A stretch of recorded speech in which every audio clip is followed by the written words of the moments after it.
Bismillahirrahmanirrahim. Assalamualaikum warahmatullahi wabarakatuh. Alhamdulillah. Alhamdulillahi hamdan katsiran thayyiban mubarakan fihi hatta yuhibbu rabbuna wa yarda. Allahumma salli wa sallim wa barik ala sayyidina Muhammad wa ala ali sayyidina Muhammad. Amma ba'd. Alhamdulillah, para peserta kajian virtual Rumah Sakit Bayangkara Bondowoso yang Allah muliakan, alhamdulillah kita dapat bertemu kembali dalam kajian virtual ini untuk sama-sama saling belajar, sama-sama saling menambah wawasan mengenai keislaman yang semoga dengan ilmu yang kita dapatkan itu dapat mempermudah kita untuk meniti jalan menuju surganya Allah Subhanahu wa ta'ala. Nah, Bapak Ibu sekalian, jika masih ada yang ingat materi pekan lalu, bagaimana cara membuat hidup kita itu lebih bermakna, itu adalah kajian yang sumbernya berasal dari tulisan seorang ulama dari Indonesia yang menempuh S3, ya wallahu a'lam kalau sudah selesai S3-nya di Arab Saudi. Kali ini kita akan membahas bagaimana cara membuat hidup kita itu lebih berbahagia. Nah, sekarang ini jika pekan kemarin sumbernya adalah tulisan dari ulama Indonesia yang menempuh pendidikan S3 di Arab Saudi, maka sekarang sumbernya berasal dari ulama Saudi itu sendiri, Syekh Abdurrahman bin Nasir As-Sa'di, atau lebih terkenal dengan nama Syekh As-Sa'di, yang menulis tafsir As-Sa'di. Sebenarnya nama tafsirnya bukan tafsir As-Sa'di, tapi terkenalnya dengan nama tafsir As-Sa'di. Itu Masya Allah, tafsirnya luar biasa sekali, ringkas, padat, dan bahasanya lumayan enak untuk dibaca. Kita akan membahas bagaimana cara untuk membuat hidup kita itu lebih bermakna lagi, lebih bahagia, maksudnya lebih bermakna kan pekan lalu toh. Bagaimana cara membuat hidup kita lebih bahagia dengan beberapa langkah yang telah Syekh As-Sa'di tulis dalam bukunya. Yang pertama dan paling utama, syarat untuk membuat hidup kita lebih berbahagia adalah dengan beriman dan beramal soleh. Karena iman dan amal soleh ini adalah dua hal yang menjadi landasan dasar bagi Allah untuk membuat hidup kita itu lebih bahagia lagi, lebih baik lagi kehidupan kita. Mana buktinya? Ada dalam Al-Quran. Kita buka surat An-Nahl ayat 97. Coba saya tampilkan di layar.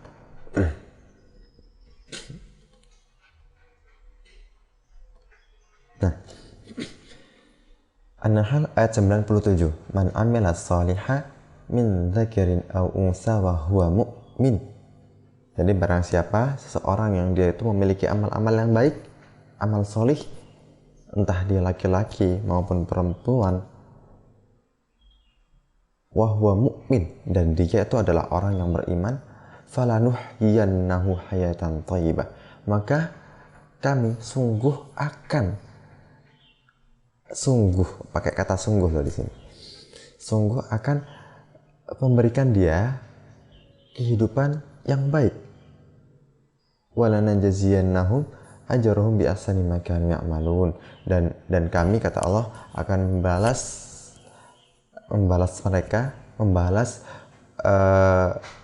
mereka dengan pahala-pahala sesuai dengan kebaikan yang telah mereka kerjakan.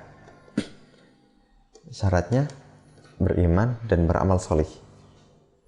Itu adalah hal paling utama yang harus kita tempuh agar hidup kita bahagia. Apa maksud dari beriman? Beriman itu, kalau dalam konteks ini dalam konteks kehidupan yang baik ini, maksud dari beriman adalah, coba kita tarik pemahaman kita ke hadis ajaban li amril mu'min. Sungguh luar biasa kata Rasulullah, urusan-urusan dari orang yang mukmin, orang beriman. Luar biasa kata Rasulullah. Inna amrohu kullahu khair. Seluruh urusannya itu mengagumkan, baik. In asabathu sarra syakar. Kata Rasulullah, orang mukmin itu, orang beriman itu adalah orang yang ketika dia itu mendapatkan kesenangan-kesenangan, maka dia berusaha untuk bersyukur, mensyukurinya. Tidak mengkufurinya, tapi mensyukurinya. Wa in asabathu dharra, dan apabila dia ditimpa dengan sesuatu yang nggak bagus, sesuatu yang jelek, entah itu musibah atau cobaan, ujian, sabar. Dia, orang mukmin tersebut adalah orang yang bersabar dengan apa yang menimpanya. Fakana khairul lah, dan hal tersebut itu baik untuknya. Nah, buktinya adalah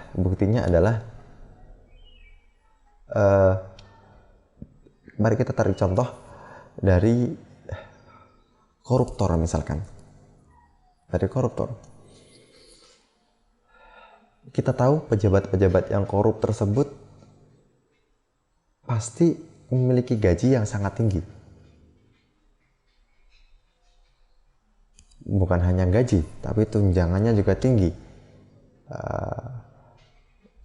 Kehidupannya, jika kita pikirkan, kita bayangkan memiliki jabatan sedemikian rupa, itu pasti dia tuh memiliki harta yang banyak. Tapi karena dia tidak mempertahankan iman dalam dadanya, sehingga kemudian in asobathu sarra, ketika kesenangan, misalkan dia itu mendapatkan gaji yang banyak, tunjangan, jabatan sedemikian rupa, itu kan hal-hal yang bagus toh. Sarra, dia tidak bersyukur.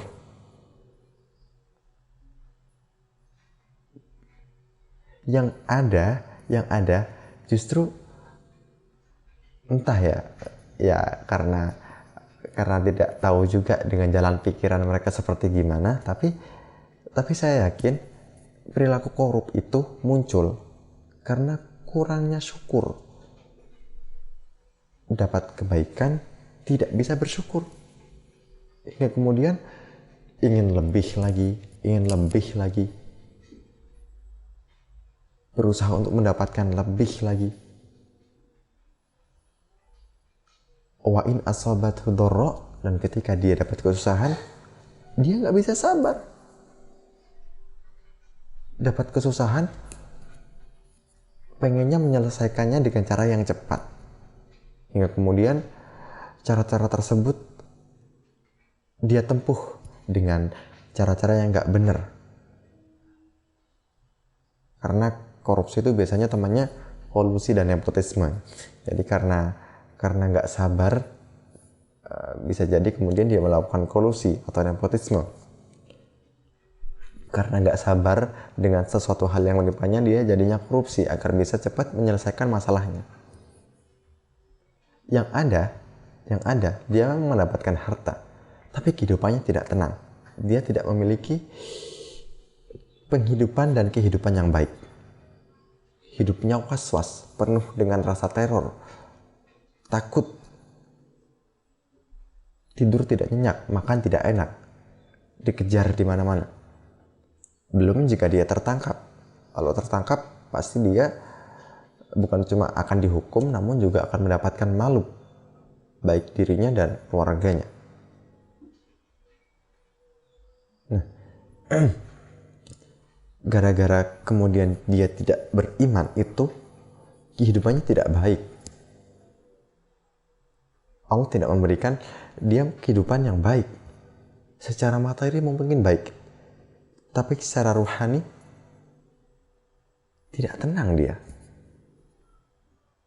Saya yakin jika kita disuruh memilih, pilih mana, kita berkelimang harta tapi kita tidak bisa tidur, makan tidak nyenyak, dimusuhi di mana-mana, banyak teror. Dengan kita memiliki harta pas-pasan, tapi Masya Allah, tidur dapat kita nikmati, makan sekalipun sederhana itu dapat kita nikmati.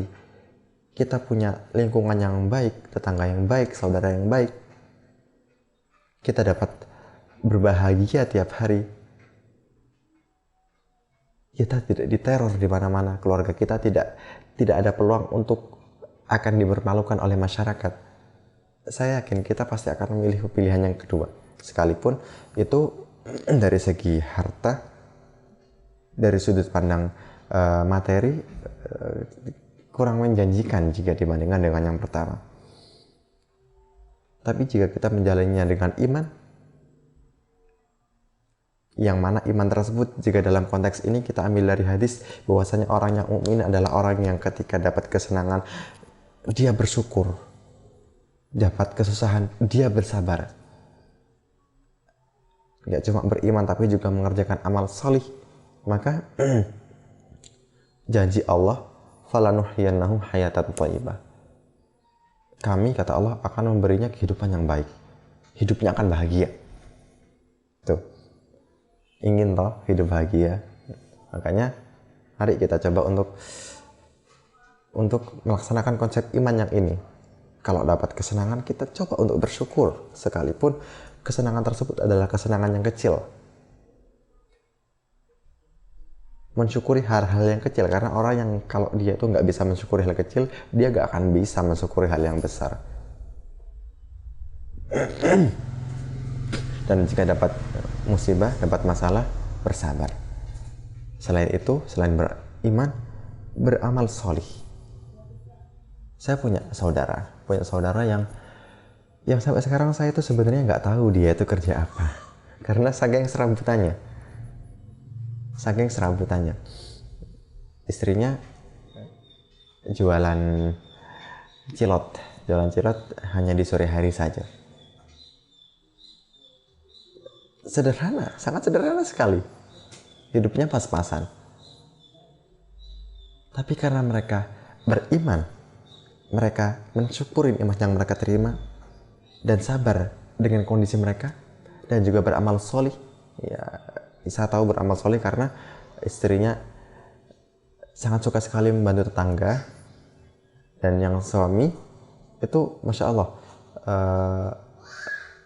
saya tuh lihat dia, memang saya nggak pernah lihat dia kerja karena saking serabutannya kerjanya, kerja di sana dan di sini, kesana kemari. Tapi saya mesti lihat beliau itu di masjid sholat 5 waktu, mesti mengusahakan diri untuk dapat berjamaah tepat waktu 5 waktu dan nggak telat, itu mesti. Makanya gara-gara itu Allah beri mereka kehidupan yang baik, kehidupannya tenang. Mereka dikaruniai putra putri yang Masya Allah prestatif. Salah seorang putrinya sering sekali juara nasional dalam bidang kepenulisan. Putranya juga sukses, alhamdulillah.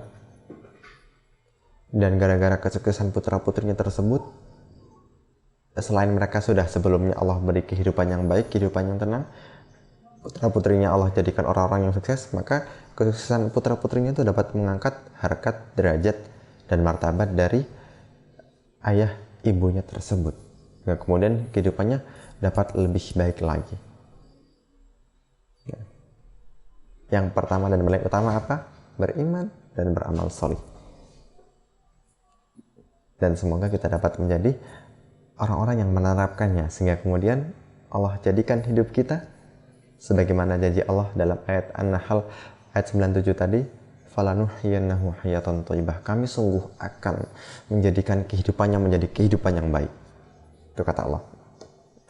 Hal kedua yang dapat kita lakukan untuk membuat kehidupan kita baik adalah kita menjadi manusia di hari ini.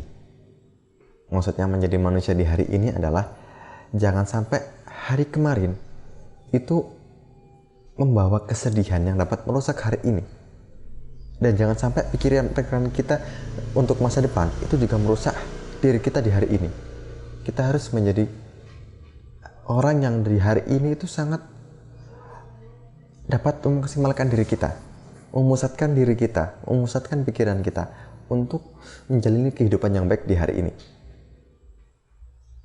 Itulah mengapa Rasulullah itu sampai berdoa tiap pagi dan petang, Allahumma inni a'udzubika minal hammi wal hazan.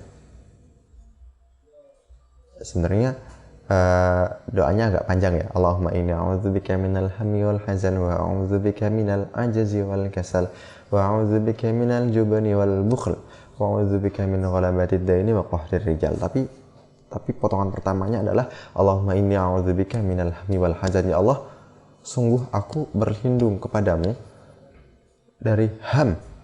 Ham itu adalah kesedihan gara-gara memikirkan masa depan, memikirkan sesuatu yang belum terjadi. Jadi gara-gara kepikiran sesuatu yang belum terjadi dapat merusak hari ini. Dan Rasulullah berlindung dari hal tersebut. Allahumma inni a'udzubika minal hammi, ham wal hazan, dan hazan. Hazan itu adalah kesedihan yang diakibatkan dari sesuatu yang pernah kita jalani di masa lalu. Hal yang pernah kita jalani di masa lalu membawa kita menjadi sedih di hari ini.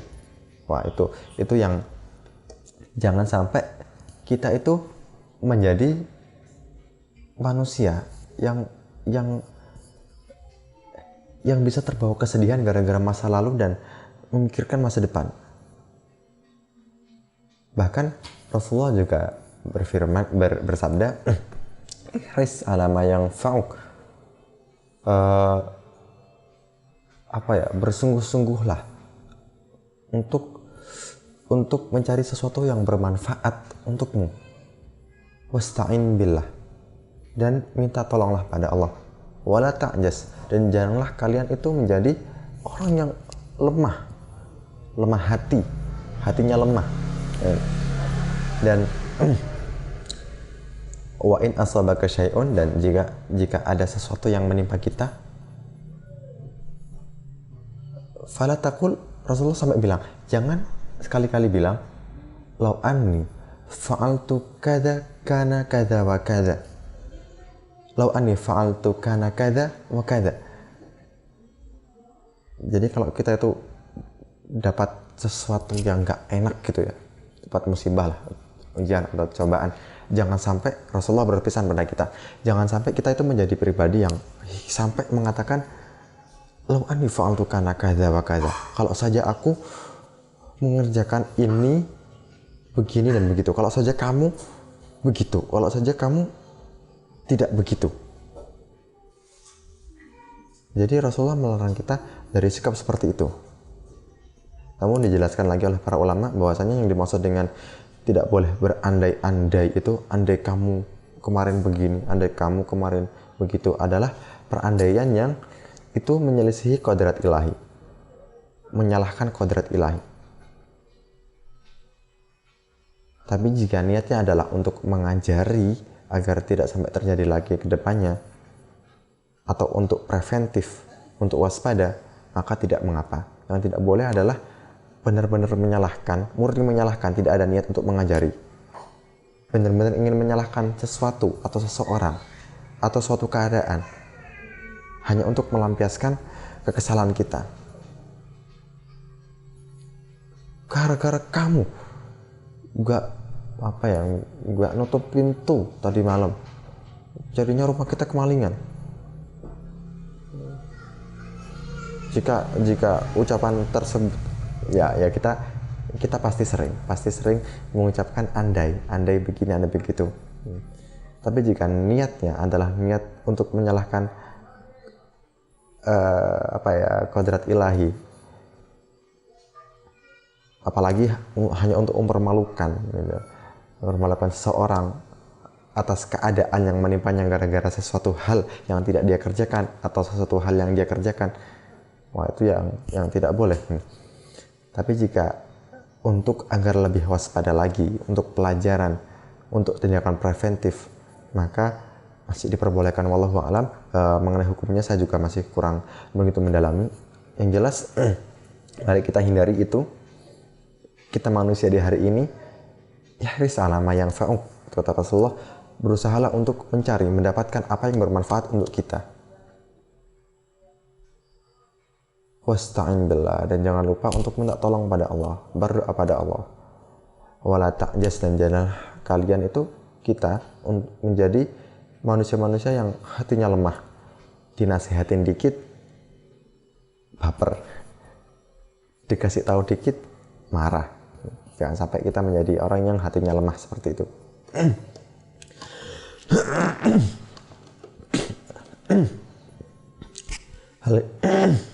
Maaf.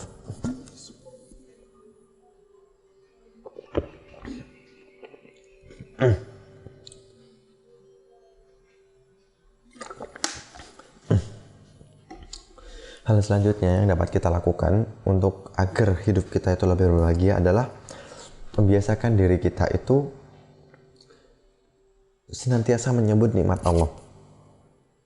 Jangan mengingkarinya. Maksudnya senantiasa menyebut nikmat Allah itu adalah apa ya?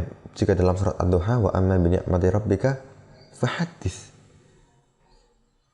Kita jangan sampai menyembunyikan nikmat Allah yang Allah berikan kepada kita. Maksudnya, misal ada orang berbuat baik gitu ya, kita tahu orang tersebut berbuat baik, tapi karena kita benci, jadi kita tidak mau untuk mengakui kebaikan orang tersebut. Wah, itu jangan seperti itu. Jika ada orang baik berbuat kebaikan, kemudian kita tahu, maka sebisa mungkin ya kita juga berusaha untuk tidak menutupi kebaikan orang tersebut.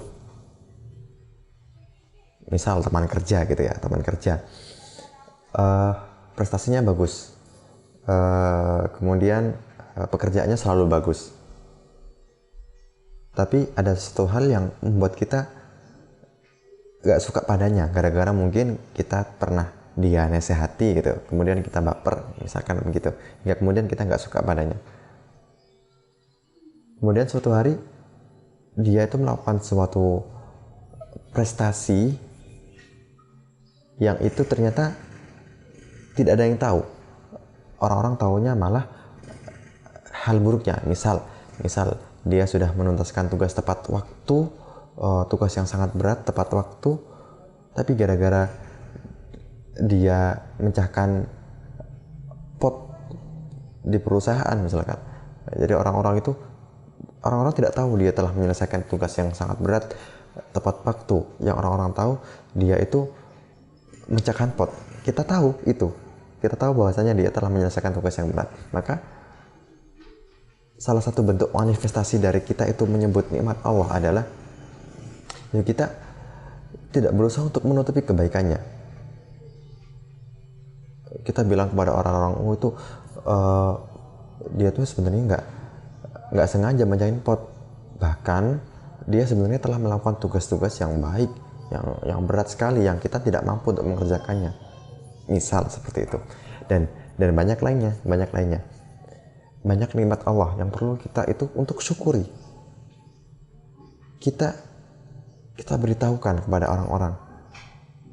Misal, alhamdulillah kemarin saya dapat rezeki sawah panen banyak gitu.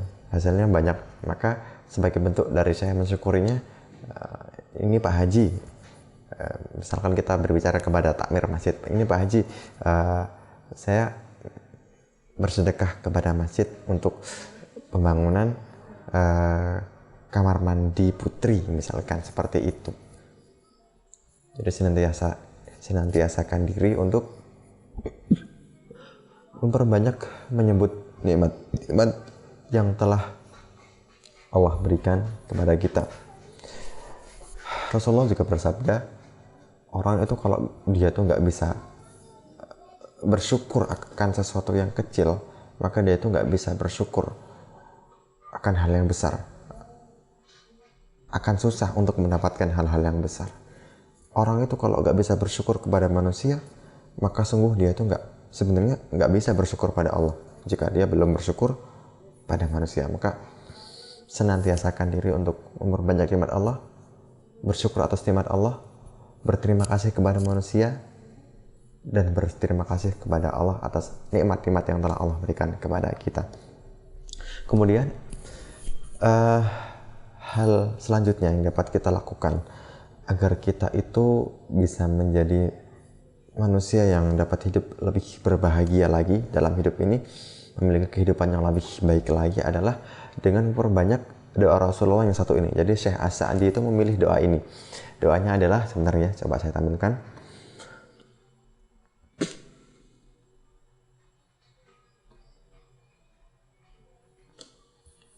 Jadi doanya, Allahumma aslih li dinil ladzi huwa ismatu amri wa aslih li dunyaya allati fiha ma'ashi wa aslih li akhiratil lati fiha ma'adi.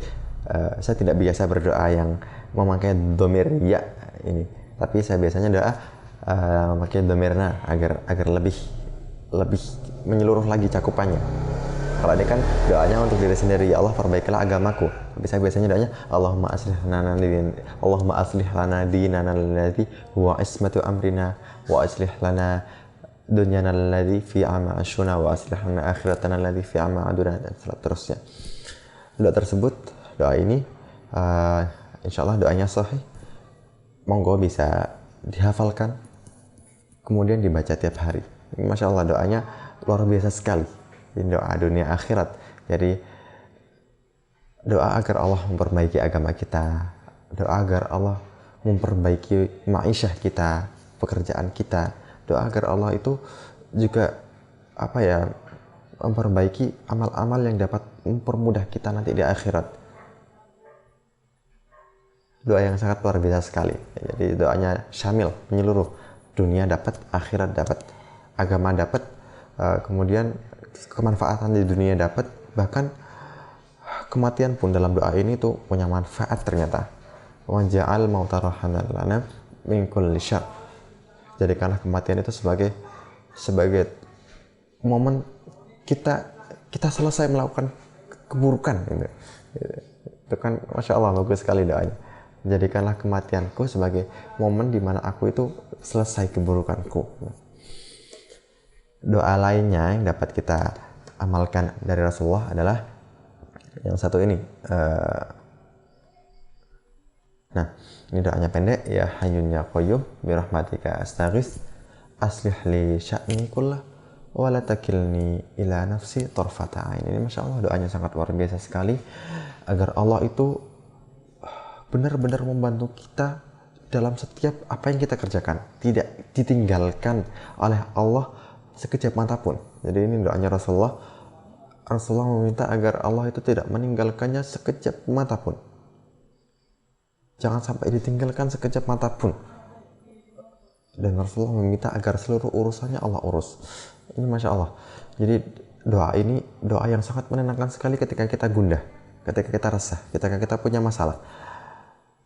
Rasanya kalau setelah doa ini tuh beban masalah itu rasanya berkurang gitu, karena yakin Allah pasti akan bantu. Atau jika tetap terasa masih berat, doa ini membuat kita yakin bahwasanya Masya Allah, masalahku kok tetap berat ya, tapi insya Allah ini akan ada hikmah yang sangat luar biasa. Kemudian yang dapat kita lakukan agar dapat membuat hidup kita bahagia adalah dengan bertawakal kepada Allah. Nah ini semoga muncul di layar. Sebagaimana surat At-Tolak, ini surat At-Tolak ayat 3. Wa may yatawakkal 'ala Allah fahuwa hasbuh. Barang siapa yang bertawakal kepada Allah, Allah akan mencukupi keperluannya. Bertawakal itu memasrahkan diri kepada Allah. Pasrah. Kita sudah berusaha, misalkan kita sudah beriman, amal soleh juga sudah kita kerjakan, tapi jika kita merasa hidup kita tetap nggak baik-baik gitu ya, menurut pandangan kita, tentu saja kita sudah beriman, kita sudah beramal solih, kita sudah berusaha untuk membuat diri kita adalah diri kita di hari ini, kita tidak tidak terpengaruh dengan kesedihan di masa lalu, tidak terpengaruh dengan pikiran-pikiran dan ketakutan di masa depan. Kita sudah menjadi pribadi yang banyak bersyukur, tapi kenapa kok rasanya hidup kita tuh nggak baik-baik gitu, nggak bahagia gitu ya. Meskipun rasanya nggak mustahil setelah melakukan hal-hal tadi itu kok hidupnya nggak bahagia, itu rasanya aneh ya. Tapi kalau memang kita itu masih merasa hidup kita kurang bahagia, belum baik-baik, maka yang kita lakukan adalah kita tawakal pada Allah, kita serahkan pada Allah. Kita yakin, kita berhusnudzon bahwasanya pasti ada hal baik yang Allah siapkan. Mungkin Allah sedang mentatar diriku. Aku sudah melakukan amal solih, aku juga beriman, aku bersabar ketika ada masalah, aku bersyukur ketika ada sesuatu yang menyenangkan. Aku juga berusaha untuk menjadi pribadi yang baik bagi masyarakat, tapi kenapa kok hidupku belum terperbaiki oleh semua itu? Maka aku pasrahkan pada Allah. Aku yakin bahwasanya nanti pasti ada reward yang sudah menungguku di belakang sana. Yakin saja, Allah sudah janji lah. Allah janji akan mencukupi keperluan kita kalau kita tawakal kepada Allah. Kemudian hal terakhir yang dapat membuat hidup kita menjadi bahagia adalah dengan memperbanyak husnudzon, positive thinking. Jangan sampai kita itu, ya Allah aku sudah beriman, beramal solih, aku sudah bersabar ketika ada masalah, bersyukur ketika dapat nikmat, aku positif, aku tidak terpengaruh oleh kesedihan di masa lalu, aku juga tidak merusak hari ini dengan ketakutan akan masa depan. Aku juga sudah berusaha untuk menjadi baik bagi sesama, aku mensyukuri nikmatmu, aku memberitahukan kepada manusia, memberitahukan kepada orang-orang akan nikmat yang telah kuperoleh. Aku juga sudah memasrahkan seluruh urusanku kepadamu, aku juga sudah memperbanyak doa kepadamu ya Allah. Tapi kenapa kok hidupku tetap susah? Kenapa kok hidupku tetap susah ya Allah? Gini. Hal terakhir yang perlu kita lakukan adalah kita berhusnudzon kepada Allah. Kita berbaik sangka kepada Allah. Wa asa an takrahu syai'a, kata Allah. Bisa jadi kita itu membenci sesuatu, wa asa an takrahu syai'a wa huwa khairul lakum. Padahal sesuatu yang kita benci itu baik untuk diri kita. Dan kebalikannya, wa asa an tuhibbu syai'a, bisa jadi kita itu mencintai sesuatu, menyukai sesuatu, tapi sesuatu tersebut buruk bagi kita. Atau dalam ayat yang lain, fa in karihtumuhunna fa asa an takrahu syai'a wa yaj'alallahu fihi khairan katsira. Bisa jadi kita itu membenci sesuatu, tapi fa asa an takrahu syai'a, bisa jadi kita membenci sesuatu wa yaj'alallahu fihi khairan katsira, padahal sesuatu tersebut setelah Allah jadikan banyak sekali kebaikan di dalamnya. Dalam hal ini, Masya Allah, itu banyak sekali contohnya. Banyak sekali contohnya. Contoh mudahnya adalah sakit misalkan. Sakit. Namanya sakit kan makan gak enak toh. Makan enak aja gak enak, apalagi makan obat yang gak enak. Makan enak aja jadi gak enak gara-gara sakit. Apalagi makan sesuatu yang gak enak, itu lebih gak enak lagi rasanya. Tapi obat itu adalah wasilah kesembuhan kita. Bisa jadi kita gak suka minum obat, tapi ternyata obat itulah yang menjadi wasilah kesembuhan kita. Bahkan hingga pandemi ini, ya kita memang tidak menyukainya, tapi mau tidak mau pandemi ini telah mengubah taraf hidup kita. Gara-gara ada pandemi ini kita jadi sadar untuk menjaga diri lebih bersih lagi, menjaga kebersihan diri kita, lingkungan kita. Bahkan kita juga mengalami sebuah perkembangan yang luar biasa sekolah tidak perlu datang ke sekolah. Masya Allah. Maksudnya untuk meeting, untuk kajian seperti ini tidak perlu untuk bertatap muka. Untuk rapat misalkan, yang paling utama itu rapat biasanya. Untuk rapat yang dulunya itu harus datang saling menunggu satu persatu ke satu tempat. Kadang-kadang ada yang nggak bisa karena ada halangan, tapi sekarang gara-gara adanya teknologi yang kita kenal gara-gara pandemi ini, sebenarnya ada banyak hal yang dapat kita petik juga hikmahnya. Jadi setelah semua hal kebaikan kita lakukan, iman kita lakukan, kita bersyukur saat ada kesenangan, kita bersabar saat ada musibah, kita sudah berusaha untuk tidak terpengaruh, kita sudah bertawakal kepada Allah, tapi kenapa kok hidup kita nggak bahagia-bahagia? Maka hal terakhir yang perlu kita tanamkan dalam diri kita adalah berbaik sangka kepada Allah. Berbaik sangka, berpikiran positif, tidak berpikiran yang enggak-enggak kepada Allah. Ana inda dzanni abdi, kata Allah, aku itu sesuai dengan prasangka hambaku. Kalau kita mikirnya Allah jahat, ya hidup kita bakal sempit, kita bakal nyalahkan Allah terus. Yang Allah maha baik aja kita salahkan, dan ini orang sekitar kita. Tapi kalau kita berpikiran bahwasanya Allah itu maha baik, segala apa yang Allah tetapkan itu baik, maka di hal buruk sekalipun yang menimpa kita, maka kita masih akan bisa menemukan ada hal baik atau ada hikmah tersembunyi dari hal-hal buruk yang menimpa kita. Dan semoga langkah-langkah tadi, sebenarnya masih ada beberapa lagi langkah-langkah yang Syekh As-Sa'di sebutkan dalam kitabnya, namun karena durasi yang terbatas, jadi sebenarnya itu cukup menjadi panduan kita agar bisa membuat hidup kita lebih berbahagia lagi. Begitu nggih, Bapak Ibu sekalian. Semoga Allah karuniakan iman kepada kita sehingga kita bisa bersyukur saat ada kesenangan, bersabar ketika ada masalah. Semoga Allah karuniakan kita menjadi orang yang pandai untuk berdoa. Bahkan Rasulullah sendiri sebenarnya juga sering doa, Allahumma inni ala dzikrik wa syukrik wa husni ibadatik. Ya Allah, bantulah aku untuk dapat senantiasa berzikir kepadamu.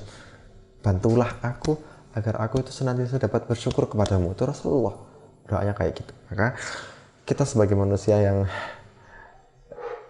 Masya Allah, innal insana la zalumun kafar, itu kata Allah, sungguh manusia itu adalah orang yang zalimnya itu bertingkat-tingkat gitu.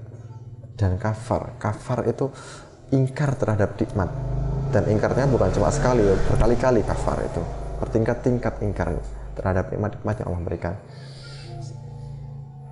Semoga Allah menjadikan kita sebagai pribadi yang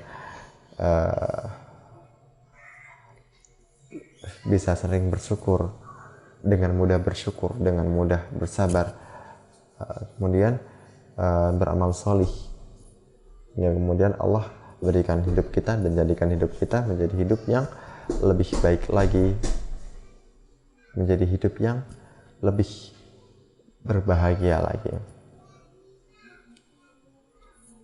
Jika ada salah dan tutur kata yang keliru dari saya, maka sungguhnya itu datangnya dari saya. Jika ada hal-hal yang bermanfaat, maka itu datangnya dari Allah. Subhanakallahumma bihamdika asyhadu an la ilaha illa anta astaghfiruka wa atubu ilaik. Assalamualaikum warahmatullahi wabarakatuh.